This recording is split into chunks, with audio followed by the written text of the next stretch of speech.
So I want you to take a look at, now that you are comfortable with solving problems in word problems with point or slope-intercept, we're going to do point-slope today. Okay. So right away, we're going to notice something. So if you are following with me, what is one of the first things we did yesterday? Highlight. We highlighted. What did we highlight? The words. We highlighted the beginning value and then the rate of change, right? Okay? So first thing I'm doing by instinct is reaching for my green marker, and it says you're designing a sticker to advertise your band. Okay? If you didn't get one, come on up. What's that? Yeah, go ahead. Okay. Are you with me? Yes. Thank you. So stay with me. So a company is charging $225 for the first 1,000 stickers. But after that, every additional set of 1,000 you want, you only have to pay $80. Okay? So $225 for the first set of 1,000 and $80 for every additional. Write an equation in point-slope form. Then notice what it says. Then what do you do with point-slope form usually? Convert it over to slope-intercept. And then use that equation to figure out how much it would cost you if you had 9,000 stickers that you wanted to buy. Okay? So what you may or may not realize is we talked about the idea of what like a security deposit is, or like a starting fee. So I know when I used to coach the cross country team and we used to order our t-shirts, I went to a place and every year I wanted a cool new design for the t-shirts, and the shirtery would say there's a $40 design fee, meaning somebody's got to go on the computer or design it exactly how you want it to look, and that's going to cost you $40, even if you don't buy any shirts. Yep, because they took the time to design it. And then after that design fee, we'll charge you $10 a shirt, right? This is the exact same scenario, except in this problem, they don't come right out and say, oh, by the way, the design fee is $300. The design fee is $70. They don't. But man, that's what we're used to finding, because that's the y-intercept. That's what we highlighted yesterday in green. So today, you know what's going to happen in point slope? The initial value is not going to be visible. You're going to be able to find it, but it's not going to be right there for you to highlight, okay? But what is available for you to highlight? What is pretty obvious? The rate of change. They're charging you $80 for each. Each additional. Those are big keywords for you. Oh, there's my rate of change. So guess what? I may not be able to go right into slope-intercept form, but I can go into point-slope form, and right now I know the slope. I just need to find the point. Well, guess what? We're going to kind of use this green marker. It's not the starting value, but I'm going to highlight what's going to help me find the starting value. So I got this $225 for the first 1,000 stickers. So this is one of the harder problems because you have to kind of pull the point out of that information. Word problems just mean you're detectives. There's stuff hidden in those words, and you have to figure out what it is. So what do we usually talk about for X and Y? Y is almost always your cost, because your cost is depending on the number of things you buy, however long you use it for. So this is always our number of, for lack of a better word, our number of things, our number of pens, our number of books, our number of students. So if this is going to be the number of stickers, and this is going to be my cost, I'm going to do something a little weird here, though. Instead of using 1,000, I'm just going to use 1, and 1 is going to represent one set of 1,000 stickers, okay? Do you know what I mean? I'm simplifying it. You've seen graphs before that will say 1, 2, 3, but then it'll say in billions, right? You know why? It's because they don't want to write out 10, 15 zeros. They're just going to say that 1 stands for 1 billion. So that 1 is going to stand for a set of 1,000. We good? Okay. So they didn't come right out and say, hey, here's how much it costs you for us to design it, but I will tell you that I will charge you $225 for the first 1,000, and that includes your design fee. But we need to know the design fee. So we have to use this information to pick out the point in the slope, and now we know what to do because this was test 4-4, right? We say y minus the y, which is 225, so go with me on this. The slope is 80 times x minus 1, okay? And once we have that, then we can go through and do our when you have it in point-slope form, what is your instinct to do? Slope-intercept, good. Equals 80x minus 80. Okay, and I'm telling you right now, the word problems we did yesterday weren't hard, were they? All you had to do is pay attention. People usually freak out when they see words in math. Oh, that's a whole paragraph. This must be a hard problem. It's not, if you're listening. Okay? So, cancel this out. And when I subtract that, I get 80x plus 1, what is this, 45? Okay? So, look what we have here.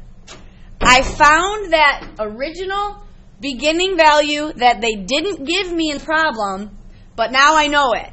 So can I maybe highlight that in green just to kind of visually show you what we're talking about? So they're going to charge me $145 to design my sticker, and then $80 for every set of 1,000 stickers after that, which then brings me to this. I need 9,000 stickers. What am I going to have money-wise in order to be able to buy all 9,000? So then you know, and this kind of goes back to what Ben said, do I have to use C for cost and S for stickers if I know where to put that 9,000? No, you don't have to, but some people don't.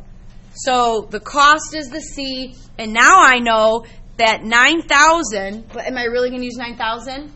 If I used 1 for 1,000, I'm only going to use what? 9 for 9,000. So my cost will be 80 times 9. Don't forget about the plus 145. This is going to be 720 plus 145. And the cost for that is going to be, what do we got? $865 for 9,000 stickers.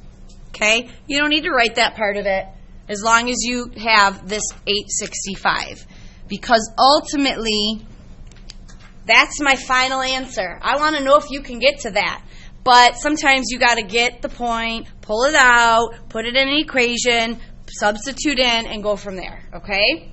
So the only difference today from, and notice, slope, intercept, and point, slope, both have the words slope in them.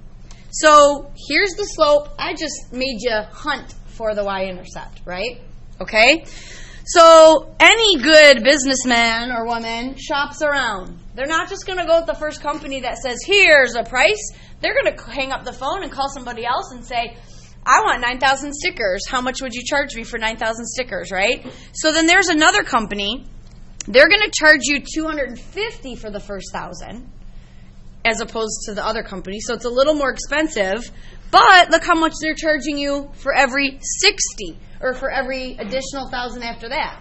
60 instead of 80. So I want to figure this out. Do the same thing we did with the others. So in this case, it's not 80, it's 60. And for the first 1,000 stickers, it's not 225, it's a little bit more. And we do it again. And we say y minus 2, sorry, I said 2. I said what it's not, and then I put it. 250 is equal to 60 times x minus 1. So you can kind of work through this with me, or kind of cruising through the solving equation parts, you know, because you should kind of be masters of equations right now.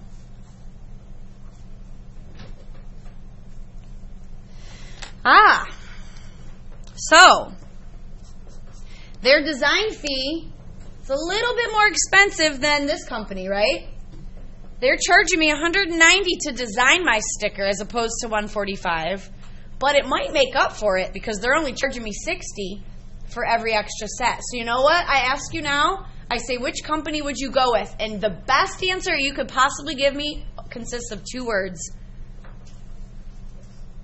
It depends. What does it depend on? Do you see why it depends? Say it again. How many stickers do you want? If you want 1,000 stickers, one little set of it, then you're going to go with the higher design fee, right? Or the lower design fee in that. So watch, let's work this out. If you want multiple, then you're going to go with the lower the rate of change. So watch what we do here. The y is going to equal 60 times, we're going to say for 9,000, let's figure it out, plus the 190. Y is going to equal 540 plus the 190. Y is going to equal 700. What is that? 30? Did I add that right? Okay. So if you want 9,000 stickers, what company are you going with? This one. Because for 9,000 it costs you 865 up here. For 9,000 it costs you 730 down here. Okay? And then eventually you can find the point where, oh, if I wanted more than these, I should go with this company. That's a whole nother lesson. So which company would charge you less? The second one. Okay? So, you know how I always start with the easiest problem and then I make them a little bit harder and then a little bit harder? This was the easiest problem. They get a little bit harder. And I shouldn't say harder. You just have to dig a little bit further. You have to dig a little bit more into the problem to get what you need.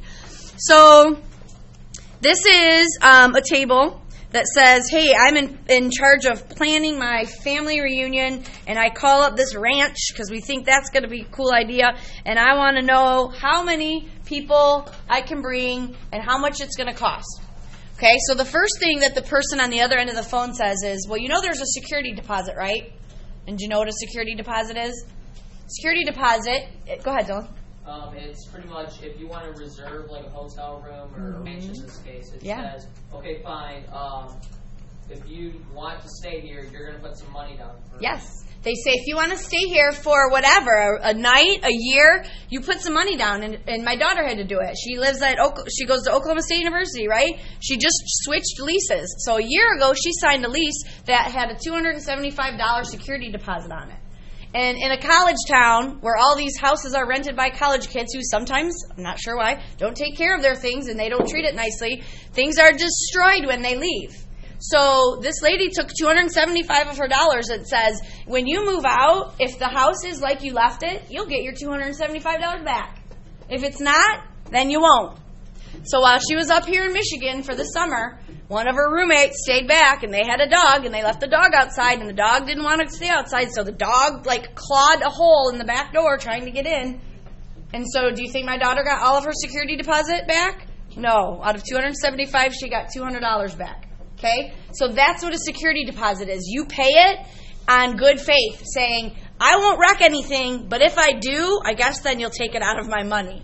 There are people who pay $275 and don't see any of it back because they destroy things or leave it, So I call this guy at the ranch, and I want to know what the security deposit is, but let's pretend like I just got this super cranky guy on the other end of the line. So, Malachi, I'm going to have you take that down and pay attention, please. Thank you. And I ask all kinds of questions, but do you ever have somebody, you ask a question and they just will tell you everything but the answer you need to hear? Yeah, that's kind of annoying. So I have all these questions. Hey, excuse me, sir, my family's coming. What's the security deposit? How much is it a night? And all he says is, here you go, ma'am. There's a table. Figure it out, lady. So I immediately go, well, good, because I'm an algebra teacher and I can figure it out. So you can do that, right? So I need to know how much is it a night and what's the security deposit. Based on that information, yeah, you can do it. You just may not know that you can do it.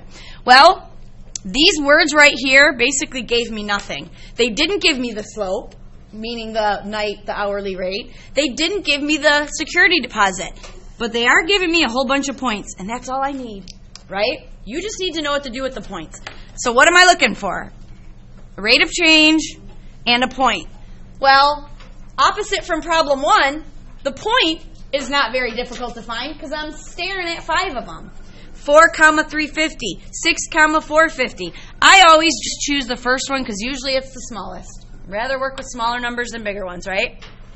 But, and here's where I cross my fingers and say, fly, little birdies, did you remember everything I taught you in units 1 and 2 and 3 and 4? And I'm looking for the slope, but all I have is a table. I could come up with 2 different ways of finding the slope. What's the first way? And it's 3, 4. It comes from 3, 4. Lesson, Dorian. I'm not sure. Okay. That would work if there wasn't an hourly rate, but he's half right. He said divide 350 by 4. He's half right. It's not 350 by 4. you remember doing something like this? Oh, yeah. For every 2 people that I include in my overnight stay, the cost increases by what? 100.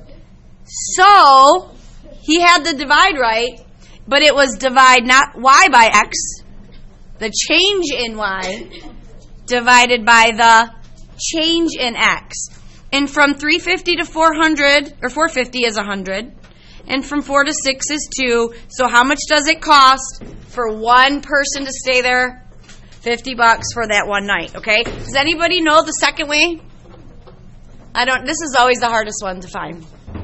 Do you remember a formula I taught you that said y2 minus y1 No, I don't want to do that. divided by x2 minus x1? It's the same thing. So you need 2 points to do that formula, though. And here's one of them. And here's the second one.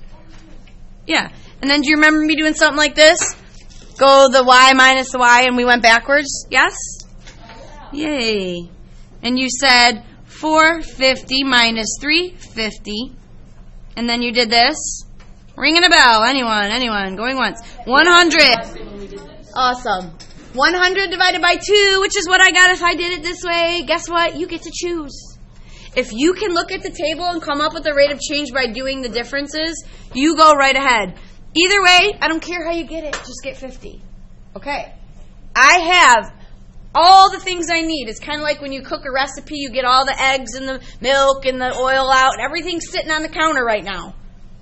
I have my point. I have my slope. Now it's go time, right? It's time to start mixing those ingredients together. So I'm going to say y minus, use whatever point you want. You could use this point. The person next to you could use that point, and if you did it right, you'll both have the same answer. I'm just going to use 350 is equal to your 50 per person times x minus 4, because my point that I'm using is this. Good so far? So now I go. So y minus 350 is equal to 50x minus 20, 200, sorry. And now I'm going to add 350 here. I'm going to add it here. And I get a whole new equation, which is like the most important thing right now. And that's going to give me this. So, Mr. Krabby Pants on the other end of the line, I know that it's $50 a night, and I know that your security deposit is $150. So there, right? So that's all we needed to do to figure out the 2 pieces of information. Hold on a second. If this had been a problem from yesterday's notes, that 150 would have been given up here, wouldn't it? It would have said it starts at 150 and it goes up. So point slope is just a little bit harder than slope intercept, right? Question. It's just like count backwards to find the... Yes. I love what Dennis just said. Another person had thought about it. Was anybody thinking, if I wanted to find that security deposit, can't I just keep going backwards by 2? And backwards by 100? Anybody else think of that? Yeah, very cool that you got that. All right, so now I got a big family. I have 20 people because I'm not even done. Look at all the work on this page. I still need to know how much is it going to cost my family if there's 20 of us. So you need to know where to put that 20. And it goes where? Right here. So I'm kind of running out of space. It's going to be 50 times 20. Oh, and don't forget about that annoying security deposit. So this is going to be $1,000 plus the security deposit. Your final answer that I need from you is that. Okay? And yes, I get it that there are some people at the end of all this who will say, well, can't I just keep going up by 2s till I get to 20?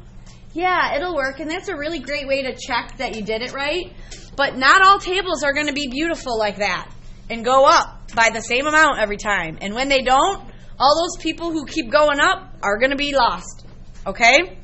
All right, you ready for the third level of problem? And then we're done after this. This was just an extra problem you can do. All right. You and your group of friends are attending a concert this summer. You're going to buy your tickets online. When you go to order your 3 tickets, your total comes to 84. Your friend orders 7, and their total comes to 196. Someone wants to buy 12 tickets. What would their total be?